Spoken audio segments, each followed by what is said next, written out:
আজকের মুভির ঘটনা 1996 সালে ঘটে যাওয়া একটা সত্য ঘটনার উপর ভিত্তি করে তৈরি।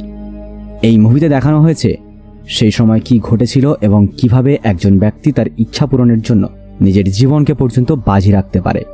1953 সালে এডমান্ড হিলারি এবং তেনজিং নরগে এই দুই ব্যক্তি প্রথমবারের মতো এভারেস্টের চূড়ায় পৌঁছেছিল। এরপর খুব কম লোকই এভারেস্টে উঠেছিল, কারণ এভারেস্টে ওঠা মানেই মৃত্যু। কিন্তু 1992 সালে রব হল এটিকে নিজের ব্যবসা বানিয়ে ফেলে এবং সে মানুষকে এভারেস্টে নিয়ে যাওয়ার কাজ শুরু করে। পরবর্তী 4 বছরে 19 জন মানুষকে সে কোনো দুর্ঘটনা ছাড়াই এভারেস্টে নিয়ে যেতে সক্ষম হয়। 1996 সালে রব অন্য একটি দলকে এভারেস্টে নিয়ে যাওয়ার জন্য তৈরি হয়। যাওয়ার আগে রবের স্ত্রী তাকে শীঘ্রই ফিরে আসার জন্য বলছিল, কারণ সে এই মুহূর্তে অন্তঃসত্ত্বা। যার উত্তরে রব বলে যে আমাকে ফিরে আসা থেকে কেউ আটকাতে পারবে না। এরপর সে তার যাত্রাপথ শুরু করে। সাল 1996, তারিখটা 30 মার্চ। অনেক যাত্রী নেপালের কাঠমান্ডুতে পৌঁছয়। রব হলের কোম্পানির নাম অ্যাডভেঞ্চার কনসালট্যান্ট, আর রবের টিমের সঙ্গে অনেক লোক আছে, যাদের মধ্যে রয়েছে বেগ, ডাগ, জন এবং আরও অন্যান্য।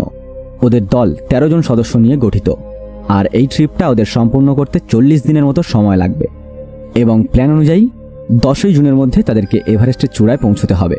তো যাই হোক, এবার কাঠমান্ডু থেকে পুরো দল হেলিকপ্টার থেকে 9383 ফুট উচ্চতায় তারা লুকলা নামক একটা জায়গায় পৌঁছয়। ওদের প্ল্যান অনুযায়ী এখান থেকে ওরা সবাই পায়ে হেঁটে 17600 ফুট উচ্চতায় তাদের বেস ক্যাম্পে পৌঁছবে। এখানে বিভিন্ন দেশের বিভিন্ন ধরনের লোক রয়েছে, যারা বিভিন্ন কোম্পানির সাথে এভারেস্টের চূড়ায় পৌঁছতে চায়। 23 এপ্রিল পুরো টিম 21300 ফুট উচ্চতায় তাদের ক্যাম্প 2তে পৌঁছয়। এই জায়গায় এই ক্যাম্পে তারা সবাই বিশ্রাম ও অক্সিজেন নিয়ে নেয়। যে কোম্পানিগুলো তাদের এভারেস্টে নিয়ে যাচ্ছে তারা বিভিন্ন উচ্চতায় পর্বতারোহীদের জন্য ক্যাম্প বানিয়ে রেখেছে, যাতে তারা রেস্ট নিতে পারে। এখন এখান থেকে সামনের যাত্রা অতটাও সহজ নয়, কারণ তারা যত উপরে উঠছে অক্সিজেনের পরিমাণ ততই কমে যাচ্ছে। পাহাড়ে ওঠার রাস্তা একেবারেই ঢালু এবং বিপজ্জনক। এটি সেই জায়গা যেখানে পাহাড় মেঘের সাথে মিশে যায়। সমস্ত ট্রাভেল এজেন্সি কোম্পানি একত্রে সকল যাত্রীদের সুবিধার্থে দড়ি লাগিয়ে রেখেছে, যাতে যাত্রীরা উপরে উঠতে পারে, কারণ দড়ি ছাড়া একজন সাধারণ মানুষের পক্ষে এভারেস্টে ওঠা একেবারেই অসম্ভব। কিন্তু তারপরও এটা এতটাও সহজ নয়, কারণ সেখানে অক্সিজেনের অভাবে মানুষের মৃত্যু পর্যন্ত ঘটতে পারে। এরপর তারা ধীরে ধীরে সবাই এখান থেকে হাঁটতে শুরু করে, যেখানে পাহাড়ে উঠতে তাদেরকে অনেক সমস্যার সম্মুখীন হতে হয়, তাদের শ্বাস নিতে কষ্ট হয়।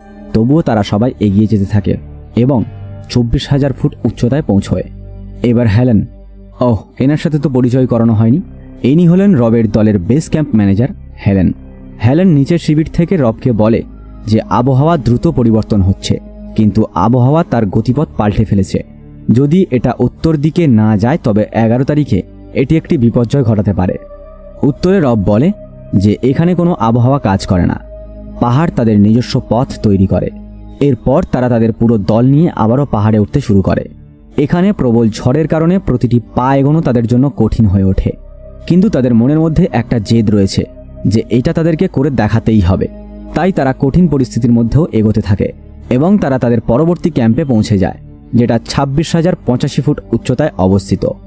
আর এই উচ্চতায় আবহাওয়া প্রচণ্ড খারাপ এবং এখানেই সবাই সিদ্ধান্ত নেয় যে তারা আর সামনে এগোবে না, কারণ এই আবহাওয়া এগোনো মানেই মৃত্যু। কিন্তু শুক্রবার 10ই মে আবহাওয়া পুরোপুরি শান্ত হয়ে যায়, ঝড়ের কোনো লক্ষণ নেই এবং ওই দিন রাত 12:30 তারা উপরে ওঠার সিদ্ধান্ত নেয়। আর এখান থেকে সর্বোচ্চ শৃঙ্গে পৌঁছানোর পথ 12 ঘন্টা এবং তারা সবাই মনে এই আশা নিয়ে এগিয়ে যেতে শুরু করে যে আর কয়েক ঘন্টার মধ্যে তারা তাদের স্বপ্ন পূরণ করতে চলেছে। এরপর তারা 27600 কিলোমিটার উচ্চতায় পৌঁছয় সকাল 4:49। তাদের দলে বেক নামের একজন ব্যক্তি আছে। এখানে এসে তার চোখে কিছু সমস্যা হতে শুরু করে।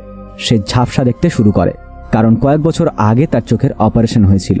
রব তাকে বলে যে আমরা এগিয়ে যাচ্ছি, আর তোমার যদি শরীর ভালো লাগে তাহলে আধ ঘন্টা পর তুমিও এগিয়ে এসো, না হলে তোমাকে এখানেই তোমার যাত্রা শেষ করতে হবে।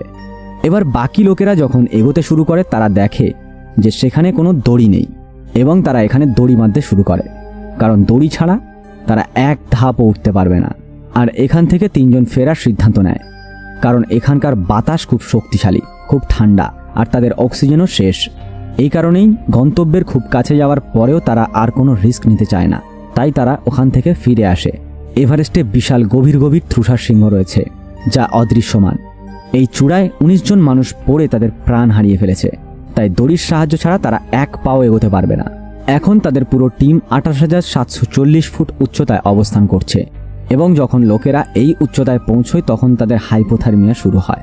আর হ্যাঁ, হাইপোথার্মিয়া অক্সিজেনের অভাবের কারণে হয়, যার কারণে গরম লাগতে শুরু হয়, জিভ শুকিয়ে আসে এবং প্রচণ্ড রাগ হয়।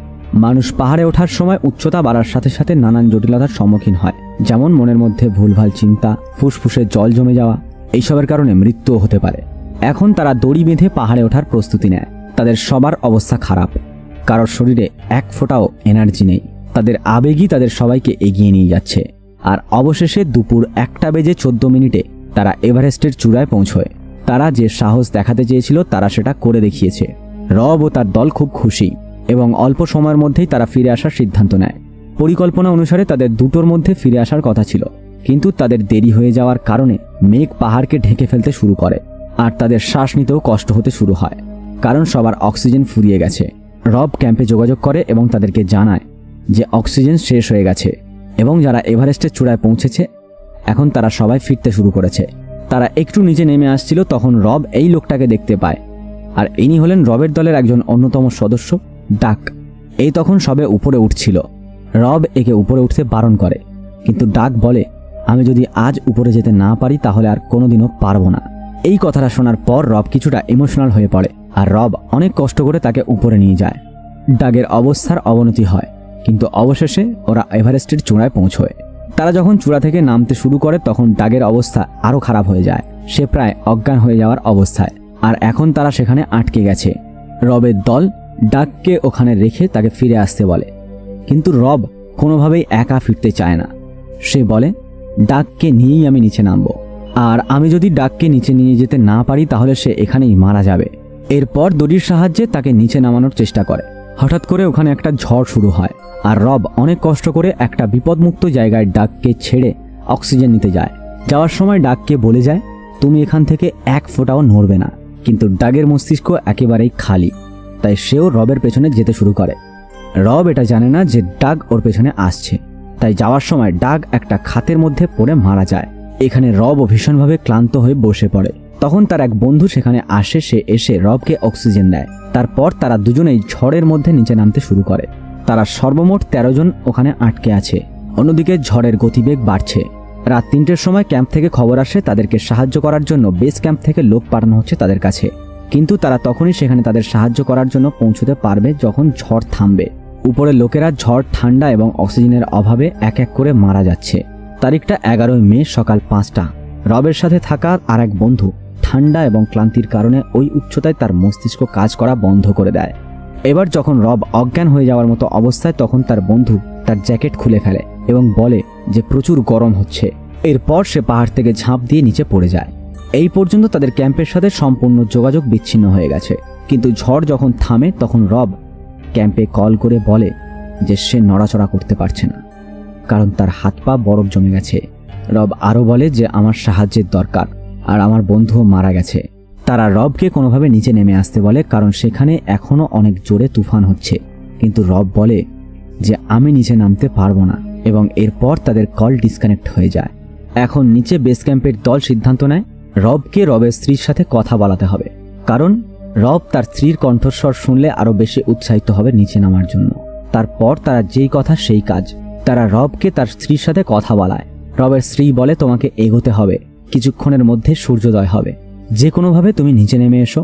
ওখানে রবকে প্রচুর সমস্যার সম্মুখীন হতে হচ্ছে, কারণ ওখানে বাতাস খুব শক্তিশালী এবং অক্সিজেন ছাড়া শ্বাস নিতে অনেক বেশি কষ্ট হয়। এরপর রব আরও বলে যে আমার হাত পা বরফ জমে গেছে। তার স্ত্রী বলে, তোমাকে এগোতেই হবে, ব্লাড সার্কুলেশন বন্ধ হতে দিলে চলবে না। এরপর সেখান থেকে ওঠার চেষ্টা করে রব, আর যারা রবকে বাঁচাতে গিয়েছিল তারাও তীব্র ঝড়ের কারণে উপরে যেতে পারেনি এবং তাদের যত দ্রুত সম্ভব নিচে ফিরে যেতে হবে। রবকে বলা হয় যারা তোমাকে সাহায্য করতে যাচ্ছিল তারা প্রবল ঝড়ের কারণে ফিরে গেছে। রব বলে, আরও একটা রাত আমাকে এখানেই কাটাতে হবে, কারণ আমি এখান থেকে একা ফিরতে পারবো না। অন্যদিকে রবের স্ত্রী তাকে নিয়ে খুব বেশি চিন্তিত এবং সে বলে যে সে রবের সাথে কথা বলতে চায়। কল কানেক্ট হওয়ার সাথে সাথেই রবের স্ত্রী বলে, তোমাকে বাড়ি ফিরতে হবে, আমি তোমার জন্য অপেক্ষা করছি রব। তখনই রব তার স্ত্রীকে বলে যে স্যারার সাথে সে দেখা করতে পারবে না। তার স্ত্রীর গর্ভের সন্তানটি একটি মেয়ে সন্তান এবং রব ইতিমধ্যেই তার নাম রেখেছে সারা। রব বলে, আমাকে ক্ষমা করে দিও, আমি তার সাথে দেখা করতে পারবো না। কারণ রব বুঝতে পারে যে সে আর বাড়ি ফিরতে পারবে না এবং এটা তার শেষ সময়। উত্তরে তার স্ত্রী বলে, তুমি এমন করে বলো না, তুমি এভাবে হাল ছেড়ে দিতে পারো না। তারপর রব বলে, আমি তোমাকে অনেক বেশি ভালোবাসি, নিজের খেয়াল রেখো। আর তারপর ফোনের সংযোগ বিচ্ছিন্ন হয়ে যায়। ওদিকে বেগ, যার দেখতে সমস্যা হচ্ছিল, সে নিচে নামতে থাকা সদস্যদের সাথে কিছুটা নেমে আসে। কিন্তু রাতে সবাই ঝড়ের মধ্যে সেখান থেকে চলে গেছে এবং সেখানে যারা থেকে গেছিল তারা সবাই মারা গেছে। কিন্তু বেগ এখনো বেঁচে আছে এবং ওর হ্যালুসিনেশন হতে শুরু করে। বেগ ওর স্ত্রী ও বাচ্চাদের দেখতে শুরু করে।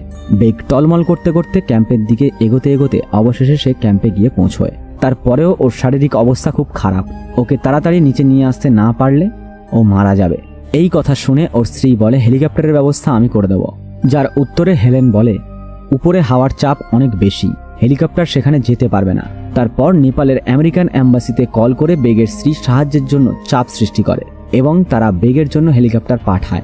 আর অনেক কষ্ট করে হেলিকপ্টার পাঠিয়ে বেগের জীবন বাঁচায় তারা। অন্যদিকে রব আর সেখান থেকে নিচে নামতে পারে না। আর এই পাহাড়ে বাকি মানুষগুলোর সাথে সে থেকে যায় চিরকাল।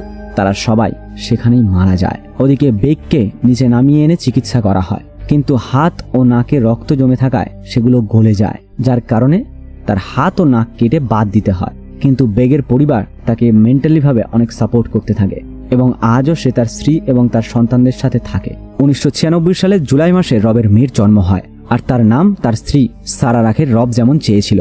আর এখানে এসেই মুভির সমাপ্তি ঘটে। তো আজকের ভিডিও এতটাই।